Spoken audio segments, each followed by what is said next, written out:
حضرت لوط علیہ السلام کے والد کا نام ہاران تھا، جو تارک یعنی آزر کے بیٹے اور حضرت ابراہیم علیہ السلام کے سگے بھائی تھے، یعنی حضرت لوط علیہ السلام حضرت ابراہیم علیہ السلام کے بھتیجے تھے۔ آپ علیہ السلام حضرت ابراہیم علیہ السلام پر سب سے پہلے ایمان لانے والوں میں شامل ہیں۔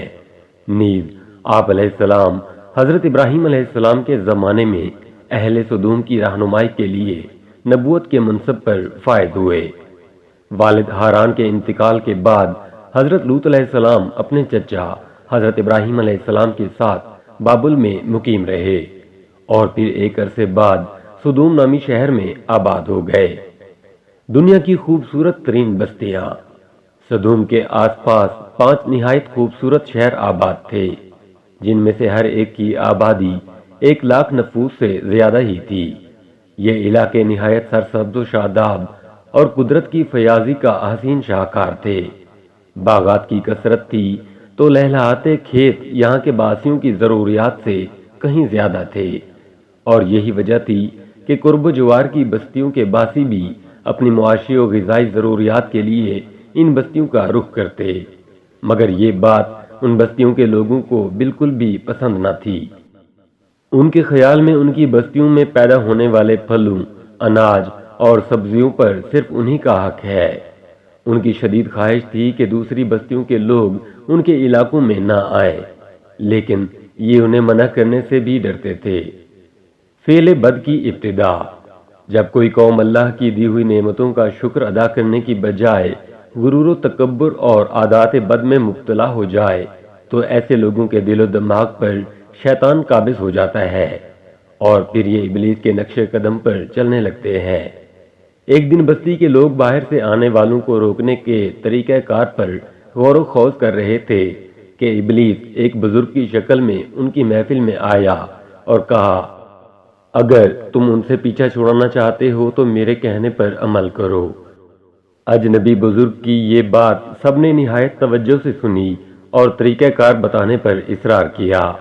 ابلیس نے کہا کہ کل بتاؤں گا۔ دوسرے دن وہ ایک خوبصورت نوعمر لڑکے کے بیس میں آیا اور انہیں اپنی عورتوں کی بجائے مردوں کے ساتھ فعل بد کرنا سکھایا۔ اس طرح ابلیس کے کہنے پر اس بدکاری کے موجب یہی ملعون لوگ تھے۔ انہوں نے شیطان کی ایما پر ایک ایسا گناہ ایجاد کیا جس کا اولاد آدم میں اس سے پہلے کسی کو خیال تک نہیں آیا تھا۔ یہی وہ وقت تھا کہ جب اللہ تعالی نے حضرت لوط علیہ السلام کو نبی بنا کر اس قوم کی اصلاح کے لیے بھیجا۔ حضرت لوط علیہ السلام نے ان کو توحید کی دعوت دی اور بےہودہ حرکات سے منع فرمایا۔ قرآن پاک میں اللہ تعالی فرماتا ہے، اور لوط علیہ السلام کو یاد کرو جب انہوں نے اپنی قوم سے کہا کہ تم بے حیائی کے کام کیوں کرتے ہو؟ کیا تم عورتوں کو چھوڑ کر لذت حاصل کرنے کے لیے مردوں کی طرف مائل ہوتے ہو؟ حقیقت یہ ہے کہ تم احمق لوگ ہو۔ حضرت لوط علیہ السلام اپنی قوم کی عادت بد کی وجہ سے بڑے فکر مند رہتے اور دن رات انہیں نصیحت و تبلیغ کرتے رہتے، لیکن قوم پر اس کا کوئی اثر نہ ہوا، بلکہ وہ مزید ڈھٹائی اور ہٹ درمی کے ساتھ فخریہ انداز میں یہ کام کرنے لگے۔ اس کے ساتھ ہی وہ حضرت لوط علیہ السلام کے ساتھ بھی سخت رویہ رکھتے اور ان کی باتوں کا مذاق اڑاتے۔ ارشاد باری تعالی ہے، اور قوم لوط نے بھی پیغمبروں کو جھٹلایا۔ جب ان سے ان کے بھائی لوط علیہ السلام نے کہا کہ تم کیوں نہیں ڈرتے، میں تو تمہارا امانت دار پیغمبر ہوں، تو اللہ سے ڈرو اور میرا کہنا مانو، اور میں تم سے اس کام کا بدلہ نہیں مانگتا، میرا بدلہ اللہ رب العالمین کے ذمہ ہے۔ کیا تم اہل عالم میں سے لڑکوں پر مائل ہوتے ہو اور تمہارے پروردگار نے جو تمہارے لیے تمہاری بیویاں پیدا کی ہیں ان کو چھوڑ دیتے ہو؟ حقیقت یہ ہے کہ تم حد سے نکل جانے والے ہو۔ انہیں حضرت لوط علیہ السلام کا سمجھانا برا لگتا تھا، چنانچہ انہوں نے صاف صاف کہہ دیا کہ اگر تم ہمیں اسی طرح برا کہتے رہے اور ہمارے کاموں میں مداخلت کرتے رہے تو ہم تم کو اپنے شہر سے نکال دیں گے۔ قرآن پاک میں ہے، وہ کہنے لگے، اے لوط علیہ السلام، اگر تم باز نہ آؤ گے تو ہم تم کو شہر بدر کر دیں گے۔ عذاب الہی کا مطالبہ۔ حضرت لوط علیہ السلام مایوس ہونے کی بجائے قوم کو راہ راست پر لانے کی جد و جہد میں مصروف رہے۔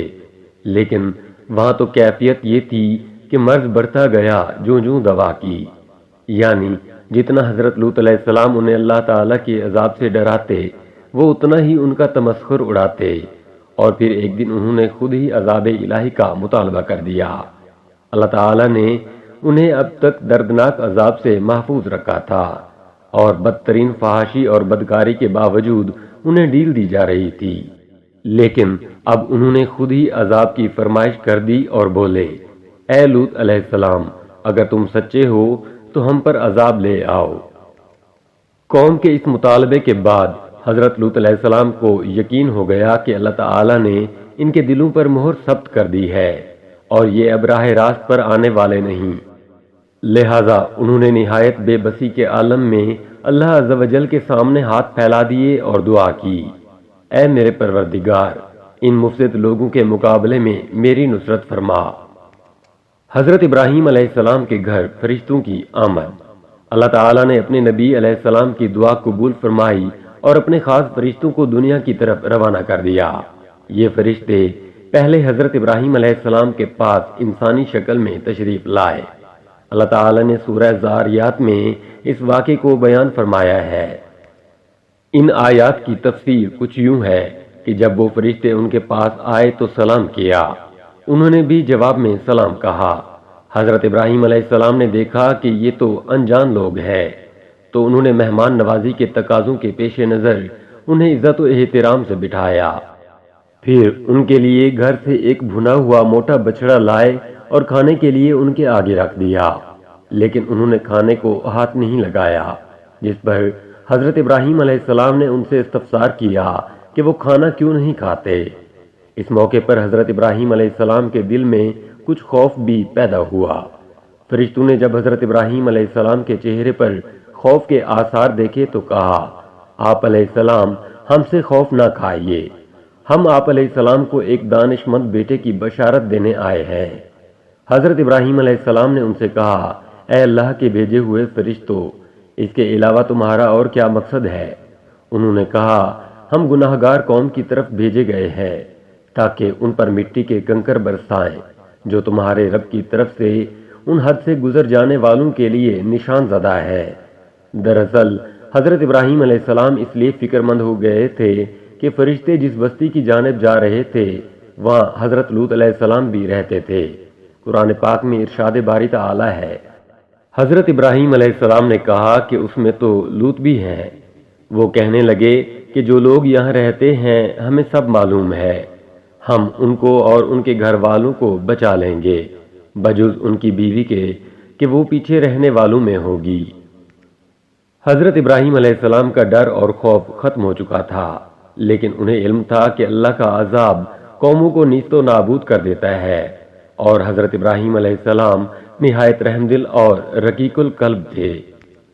چنانچہ انہوں نے فرشتوں سے قوم لوط کے بارے میں پھر استفسار کیا، جسے اللہ تعالیٰ نے یوں بیان فرمایا، جب ابراہیم علیہ السلام کا ڈر اور خوف جاتا رہا اور انہیں خوشخبری بھی مل گئی تو وہ قوم لوط کے بارے میں بحث کرنے لگے۔ بے شک ابراہیم علیہ السلام بردبار، نرم دل اور اللہ کی طرف رجوع کرنے والا تھا۔ اس پر فرشتوں نے فرمایا، اے ابراہیم علیہ السلام، اس خیال کو چھوڑ دیجئے، آپ علیہ السلام کے رب کا حکم ان تک پہنچا ہے اور ان لوگوں پر کبھی نہ ٹلنے والا عذاب آنے والا ہے۔ فرشتے حضرت لوط علیہ السلام کی بستی میں۔ حضرت سعدی رحمۃ اللہ علیہ فرماتے ہیں، فرشتے حضرت ابراہیم علیہ السلام سے ملاقات کے بعد حضرت لوط علیہ السلام کی بستی پہنچے اور دوپہر کے وقت وہاں داخل ہوئے۔ جب وہ صدوم شہر میں پہنچے تو ان کی حضرت لوط علیہ السلام کی صاحبزادی سے ملاقات ہو گئی جو وہاں پانی بھرنے پہنچی تھیں۔ فرشتوں نے لڑکی سے پوچھا، ہم یہاں کہیں ٹھہر سکتے ہیں؟ لڑکی نے جواب دیا، آپ یہیں رکے رہیں، میں واپس آ کر بتاتی ہوں۔ در حقیقت لڑکی کو ڈر ہوا کہ اگر یہ قوم کے ہاتھ لگ گئے تو ان سے بدسلوکی ہو سکتی ہے۔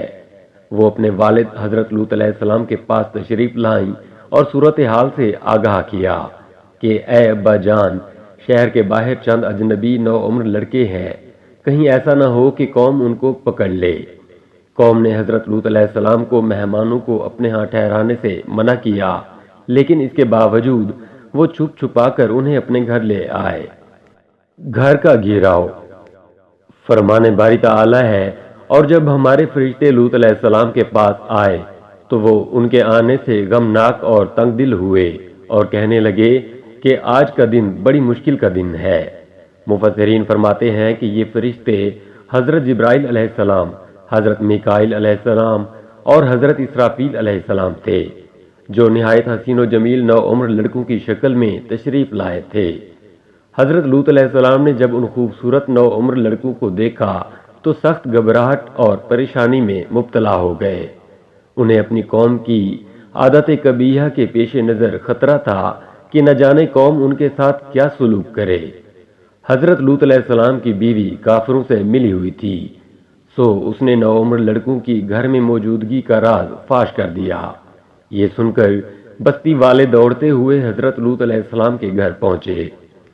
قرآن پاک میں ارشاد ہے، اور جب قوم دوڑتی ہوئی ان کے پاس پہنچی، یہ لوگ پہلے ہی سے برے کام کیا کرتے تھے، تو لوط علیہ السلام نے کہا، اے قوم، یہ جو میری قوم کی لڑکیاں ہیں یہ تمہارے لیے جائز اور پاک ہے، اللہ سے ڈرو اور مجھے میرے مہمانوں کے بارے میں رسوا نہ کرو۔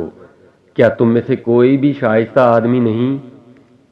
حضرت لوط علیہ السلام کی بات سن کر وہ لوگ بولے، اے لوط علیہ السلام، کیا ہم نے تم کو سارے جہان کی حمایت اور طرفداری سے منع نہیں کیا تھا؟ اور تم بخوبی واقف ہو کہ ہمیں تمہاری بیٹیوں سے کچھ حاجت نہیں، اور جو ہماری اصل چاہت ہے اس سے تم بخوبی واقف ہو۔ قوم لوط کے اس بے شرمانہ جواب سے اندازہ لگایا جا سکتا ہے کہ وہ فعل بد میں کس حد تک مبتلا ہو چکی تھی۔ مفسرین لکھتے ہیں کہ جب حضرت لوط علیہ السلام کی قوم ان کے گھر کی طرف دوڑتی ہوئی آئی تو حضرت لوط علیہ السلام نے گھر کے دروازے بند کر لیے اور ان نوجوانوں کو ایک کمرے میں چھپا دیا۔ بدکار مسلح لوگوں نے آپ علیہ السلام کے گھر کا گھیراؤ کیا ہوا تھا، اور ان میں سے کچھ گھر کی دیوار پر بھی چڑھنے کی کوشش کر رہے تھے۔ حضرت لوط علیہ السلام اپنے مہمانوں کی عزت کے خیال سے بہت زیادہ گھبرائے ہوئے تھے، چنانچہ اس بے بسی کے عالم میں ان کے منہ سے نکلا، اے کاش مجھ میں تمہارے مقابلے کی طاقت ہوتی یا کسی مضبوط قلعے میں پناہ پکڑ سکتا۔ عذاب کی ابتدا۔ فرشتے یہ سب منظر دیکھ رہے تھے۔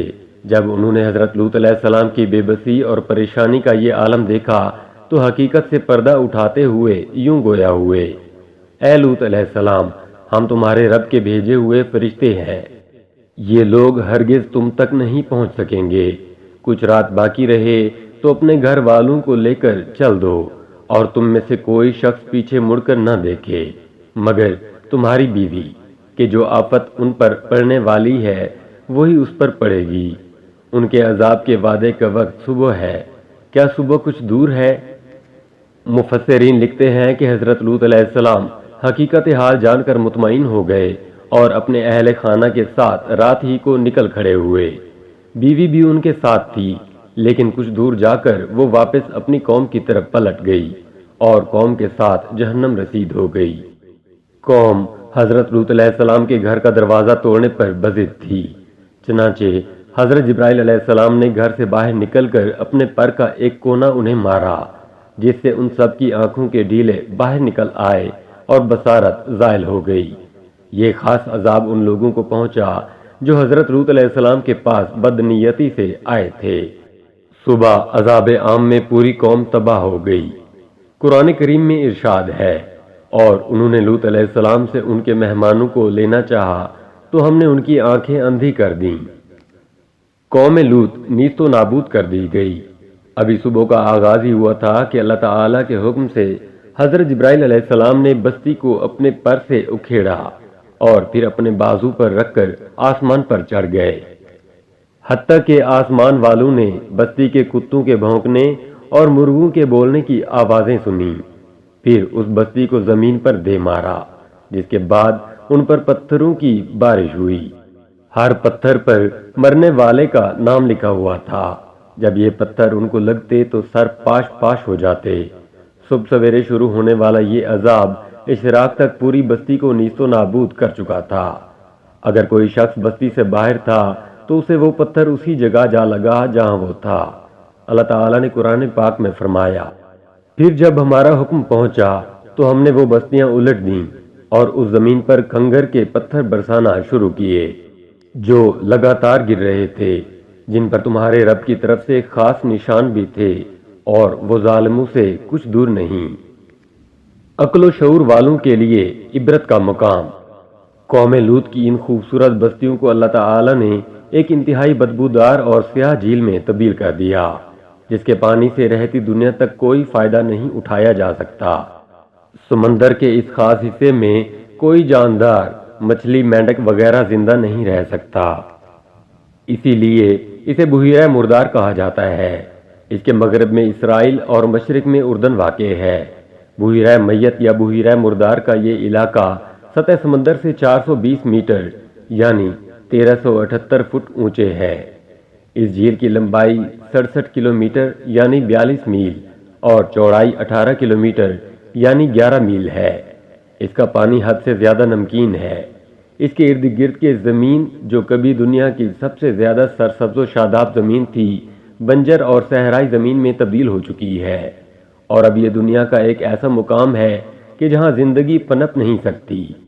دنیا کی 5 حسین ترین بستیوں میں آباد قوم لوط کو اللہ تعالیٰ نے 2200 قبل مسیح میں نیست و نابود فرما کر رہتی دنیا تک کے لیے عبرت کا نشان اور عقل و شعور رکھنے والوں کے لیے نصیحت بنا دیا۔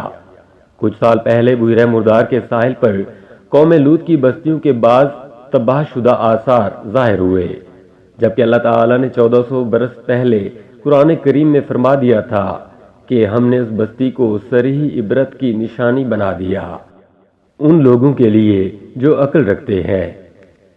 حضرت لوط علیہ السلام کا قرآن پاک میں ذکر۔ قرآن پاک میں 40 مقامات پر حضرت لوط علیہ السلام کا ذکر آیا ہے۔